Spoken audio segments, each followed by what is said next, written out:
Dahil sa balita ni Kalingap Rob kay Carla at sa pamilya nito, Carla at ina nito napaiyak sa sobrang gulat. Bago ko ipagpatuloy ang maiksing reaction video na ito, hiling ko lang na patapusin ang panonood nito para malaman ang nilalaman nito, at kung bago ka pa lang sa munting channel na ito, paki-subscribe para lagi kang updated sa video ng mga Kalingap.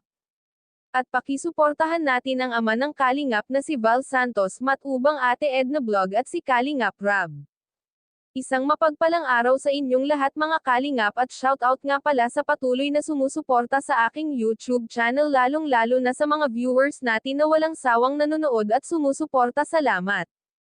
Hindi inaasahan ni Carla at pamilya nito ang balita ni Kalingap Rob.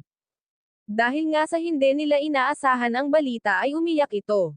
Ito lang naman ang sinabi ni Kalingap Rob sa kanila, na sila na ang mapapagawaan ng bahay. Labis nila itong ikinatuwa dahil sa wakas ay magkakaroon na sila ng magandang bahay. Dahil kahit kailan daw ay hindi nila inaasahan na magkaroon sila kaagad ng bahay. Kaya naman lubos itong nagpapasalamat sa nag-sponsor ng lupa nila. Hindi man daw nila nakikita ang mga nag-sponsor, ay labis nila itong pinagsasalamatan.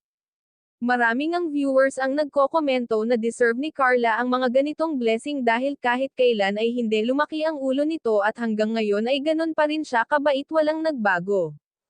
Kaya nga sinabi ni Kalingap Rob na huwag na nilang pagandahin ang bahay na tinitirahan nila ngayon dahil masasayang lang ang gastos, lalo na at umpisahan na ang bahay nila.